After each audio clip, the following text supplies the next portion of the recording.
congratulating him yesterday. Gav, how... Michael here, especially on the Raul Fernandez side of the Tech 3 garage. Yes, I think all the truck driver, from Tucumán to here, and of course all the teams, that race should be, if I'm not wrong, here in Argentina. Raul did only one race with the Motogp on medium front because they were a rookie, they didn't know, but we know KTM needs a hard front, which is... Diligent to the team that we've got Raul Fernandez bikes out there. A lot of hard work. The riders' lives in their hands, aren't they? So it's important they get the rest, they get a chance to, get lives in your hands. Yeah, these guys, the mechanics, they have to be on point. They were absolutely filthy as well because the race was wet and the track was very dirty. That line's all the way around. He's looking loose. He is, isn't he? He's looking great. And he doesn't normally ride like that, like going to catch him out, but it's the opposite. You feel like you're ahead of the motorcycle. It's quite a lot of fun when it feels like. Here's conditioned at Termaster Rio Hondo. We're halfway through the first free practice of what he's capable of, and thankfully, like you said, looks like he's starting this weekend really good. Take place, in a couple of hours tomorrow, so 26 hours. They will put the soft ones when they need it, and with the fronts, we've seen a quite good mix here that are trying the hard one. They always need the harder front tire, the KTMs. Screen we're watching now.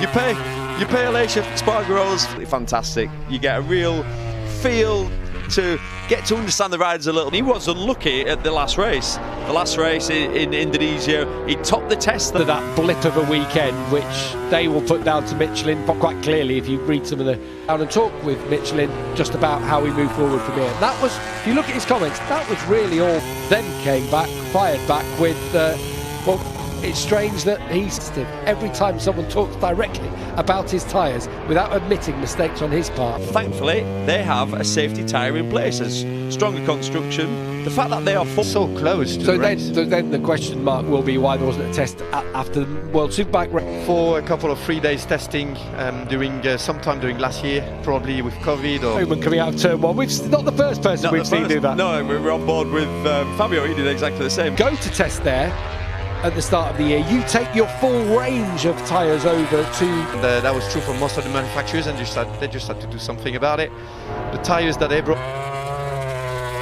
Fabio Quartararo out to the final corner. He got on with the... Trust in the front, carrying corner speed, and that's the basic nature of this track. But as we just take a look at Brad Binder, who's just dropped down the order slightly in 11th place. But he was asked about this straight here, and Fabio goes, if they could put simply because you come onto that back straight in third, fourth. Skill and control, unbelievable. That was very skillful, and was it 2.2 seconds off the win down in 5th place? That's the closest this Aprilia's ever. More opportunities to test and make that package even stronger. And he could be more decisive in that instance. I also think the fact that it was the instinct, and when Fabio caught up to that group, he just literally went straight through them on the next corner. I'm afraid that will remain like this even for the race tomorrow.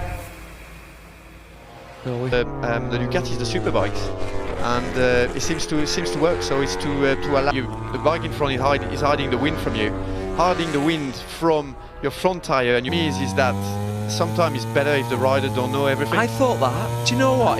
I'd be like, oh no, I could flashing lights. Just flashing, just reminding me. It's like someone. One of the lowest moments he's seen marking over the last couple of years.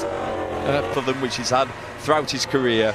This is a different story we're dealing with now. We're dealing with a different rider. Mark. It's a rider that now has to carry these injuries, has to carry that worry. He showed more determination as much as ever. We always saw almost too much. We expected Mark to be. That's my personal opinion. Yeah.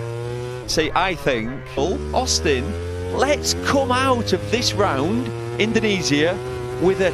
And he's fit, and he's able to do battle with everyone out there on a level playing field. Totally agree. Like people said about Valentino Rossi, he's done enough in his career, whereby I think he's in a position to... Well, we've talked about it, haven't we?